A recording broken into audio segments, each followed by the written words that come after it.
Oke. Kenapa ikut Banser?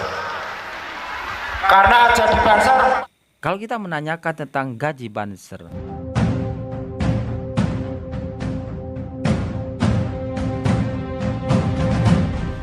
oke, assalamualaikum warahmatullahi wabarakatuh. Kembali lagi bersama Cok Aap di channel AADG. Salam Pancasila, salam NKRI. Oke sahabat, di video-video sebelumnya saya sudah menampilkan beberapa video terkait tentang kebesaran Banser NU. Tentara yang terdiri dari sipil dan masyarakat biasa dengan berseragam doreng. Itulah kita mengenalnya Banser, Barisan Ansor Serbaguna. Ada banyak fakta menarik tentang Banser ini, termasuk berapa sih gajinya Banser. Banser ini kayaknya semakin banyak diminati oleh warga Nahdien. Ini semakin berbondong-bondong untuk ambil bagian untuk menjadi Banser. Lalu tentunya kita akan penasaran berapa sih gajinya Banser itu. Kok banyak sekali orang yang mau jadi Banser. Sebelum saya kasih pandangan terkait tentang fakta-fakta yang menarik tentang Banser, kita akan lihat dulu percakapan antara Bapak Ganjar Pranowo, Gubernur Jawa Tengah, dengan salah satu Banser. Dari percakapan Bapak Pranowo ini, nanti kita akan berikan pandangan-pandangan yang menarik terkait tentang Banser. Untuk itu, kita tonton sama-sama dulu. Mana? Alhamdulillah bertani. Jangan menyepelekan petani loh. Gak ada petani gak makan sampean. Bener gak? Mana apa? Cabai dan kopi. Cabai dan kopi. Wah, kopi kurung tak seruput ya. Cabai dan kopi. Bapak Ibu saya kasih tahu ya. Kopinya Temanggung itu kalau lomba selalu nomor 1. Loh, ini yang terus saja mesti dikelola, mesti dipromosikan. Maka Pak Bupati tadi ngajak menyeruput kopi bareng. Oh gitu. Seruput bareng kopi ireng. Wah, sopo ngerti aku bareng nyeruput kopi ireng, rambutku ireng. Nah, kopi sama cabai. Kok cabai sekarang mahal kenapa Mas? Kalau cabai mahal, hukum ekonomi kalau permintaan banyak, stok sedikit, otomatis mahal. Pinter banget ya. Ini kelihatan waktu sekolah masuk terus. Pakai hukum permintaan penawaran. Terus yang ngajari jenengan bertani siapa? Alhamdulillah turun-temurun. Turun-temurun, luar biasa. Jadi kalau turun-temurun itu nggak usah belajar, pasti bisa. Insya Allah. Yang terakhir kira ngarang. Ya nggak mungkin, pasti diajari sama orang. Oke. Kenapa ikut Banser? Karena jadi Banser panggilan jiwa. Panggilan jiwa. Hebat. Oke, sampai di sini saya skip dulu. Barusan kita dengarkan pertanyaan Bapak Pranowo itu kenapa mau jadi Banser. Ternyata kawan, jawabannya luar biasa. Karena panggilan jiwa. Dari jawaban Bapak Banser ini saya melihat sebuah semangat dan spirit kebangsaan yang luar biasa. Ketulusan dari dalam, tidak ada lain.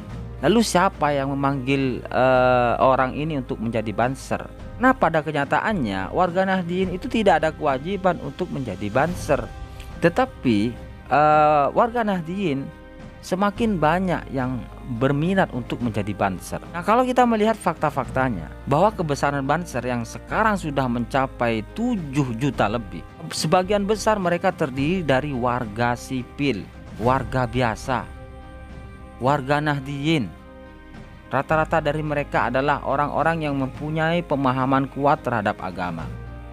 Rata-rata mereka adalah santrinya para kiai. Jadi tidak ada lain tujuannya untuk menjadi Banser adalah karena panggilan hati ingin mengabdikan diri kepada bangsa di bawah naungan para ulama. Memang tentunya sebagai rasa syukur kita terhadap bangsa ini, kita sudah mendapatkan suatu kemerdekaan, kedamaian, tentu kita sangat bersyukur akan hal itu.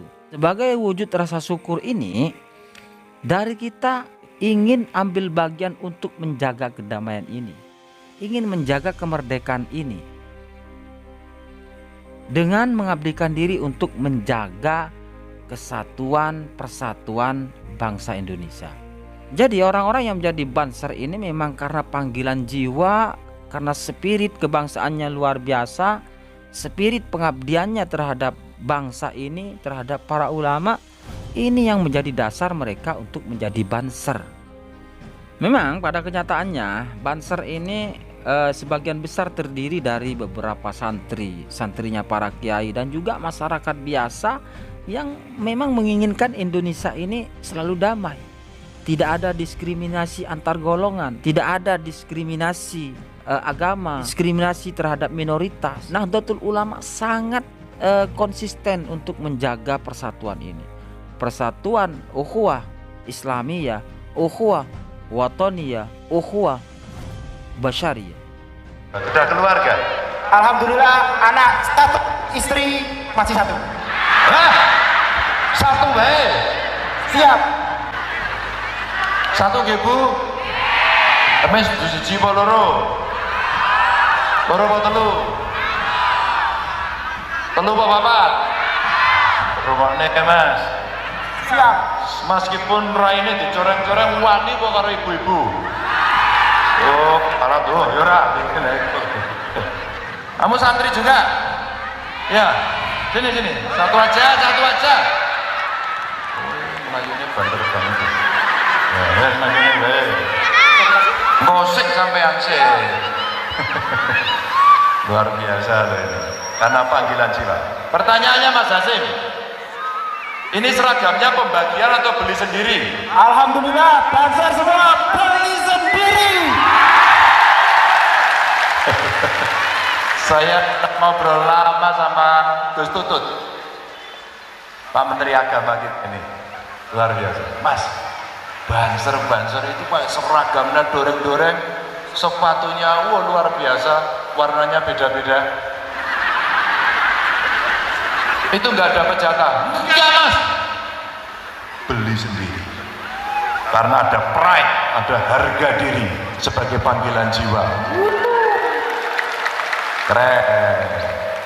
Piro Mas regane? 570. Dapat apa aja? Sepatu, Satu. dandang, kopel, baju lengkap, baret. Luar biasa. Biasanya kegiatan Banser di kemasyarakatan apa? Kita di lembaga termasuk Kesatuan Banom, kita ada ngepam untuk pengajian, hajatan, kesenian. Oke, luar biasa. Dan Pak Bupati, para kiai, saya sekali karena biasanya kalau ada bencana Banser juga paling depan. Ya, ada satuan khusus Bagana. Aku rate kono. Aku ngandake wong aku wis ngerti soalnya. Siap. Ya, jadi PBB apa?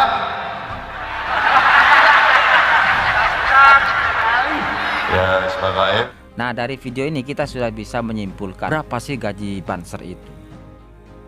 Kalau kita melihat dari percakapan Bapak Pranowo dengan Banser tadi yang menanyakan seragamnya itu siapa yang beli sendiri, berapa harganya, 500 sekian, dapat apa aja, dapat kopiah, baju, seragam ini.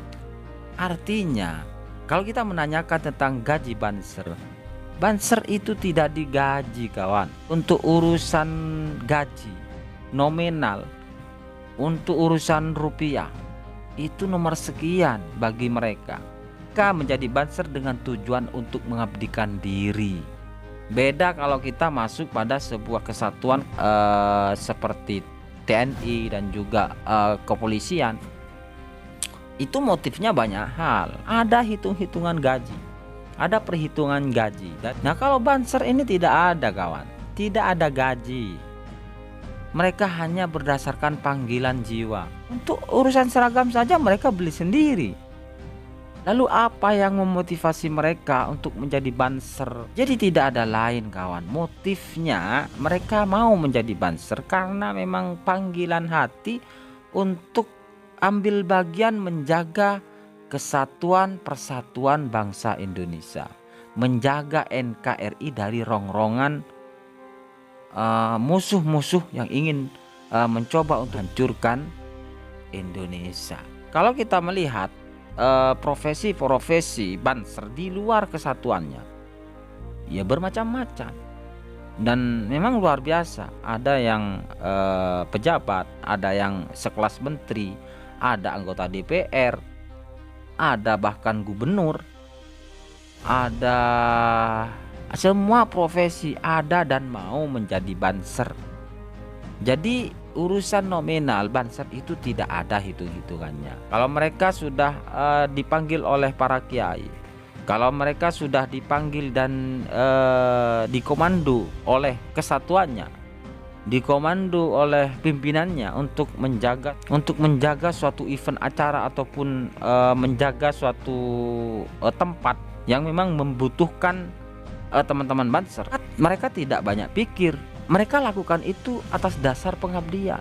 Kemana-mana itu kan pasti ada akomodasinya, membutuhkan biaya, membutuhkan dana. Memang bahkan ini bukan rahasia lagi bahwa sebagian besar teman-teman banser itu keluar uang sendiri. Baik ongkos transport, makan itu keluar dari kantong sendiri. Karena di luar kesatuan mereka ada banyak yang memang sudah berduit, mereka ada juga yang kaya. Yang jelas kalau banser ini rata-rata terdiri dari orang yang selevel ekonominya kelas bawah, maka sulit banser ini bisa besar karena memang tadi pergerakan itu butuh akomodasi, butuh dana. Ya memang benar kawan, setiap pergerakan itu membutuhkan biaya, membutuhkan dana. Dan itu sudah bukan rahasia lagi bahwa sebagian besar teman-teman banser itu keluarkan uang sendiri, keluarkan duit sendiri, ongkos-ongkos sendiri, makan-makan sendiri. Karena sebagian besar dari mereka adalah orang-orang yang tidak kekurangan, orang-orang yang sudah mempunyai penghasilan di luar banser. Tentu kalau organisasi ini, banser sebesar ini, kalau sebagian besar rata-rata dari mereka adalah kalau sebagian besar dari mereka terdiri dari masyarakat yang kelas ekonominya kelas rendah, maka sulit banser ini bisa besar. Logikanya banser semakin membesar karena anggota-anggota banser itu sendiri urusan uang, urusan nominal itu sudah tidak memperdulikan itu, tetapi mereka dengan tulus dan ikhlas mengeluarkan dana-dana tersebut dari kantongnya sendiri. Ini yang dinamakan tentara militan, tidak hanya militan di lapangan tetapi militan di dalam beramal. Inilah yang dinamakan tentara beneran. Ini adalah memang tentara-tentara akhirat. Dan kalau tentara ini sudah dikomando oleh para ulama, tergantung mau dikomandokan seperti apa, maka kita akan ngeri melihat pergerakan banser ini. Oke, tentu kita sudah mendapatkan jawaban bahwa fakta terkait banser itu anggota-anggotanya memang terdiri dari kebanyakan dari masyarakat biasa. Sebagian besar dari mereka terdiri dari kaum-kaum santri, santrinya para kiai. Sebagian besar dari situ. Itu faktanya. Nah, kalau sudah kalau sudah sebagian besar terdiri dari kaum santri, maka tidak ada lain bahasanya seorang banser adalah manut kiai. Disuruh ke barat, suruh ke timur, suruh ke depan, manut kiai. Karena mereka sudah pas melabuhkan pengabdian tersebut di bawah naungan para kiai Nahdlatul Ulama. Lalu kemudian terkait Banser ini apakah digaji atau tidak? Ya jelas, tetap Banser itu tidak digaji. Justru Banser berani keluarkan dana sendiri, ongkos pakai sendiri, seragam beli sendiri, apa-apa beli sendiri. Mereka tidak menunggu dana itu datang dari kesatuan, bantuan dari luar. Mereka militan untuk investasi untuk akhiratnya. Karena memang dasarnya untuk menjadi dancer adalah mengabdikan diri, pengabdian. Gimana kalau sudah berdasarkan pengabdian, maka tidak ada hitung-hitungan untuk nominal. Bahkan rasa capek pun mereka merasakan kepuasan yang luar biasa. Semakin merasa capek, semakin merasa lelah, mereka semakin menikmati pengabdian itu sendiri. Oke kawan, mungkin itu saja yang bisa kita bagikan. Kurang lebihnya mohon maaf. Assalamualaikum warahmatullahi wabarakatuh. Salam NKRI.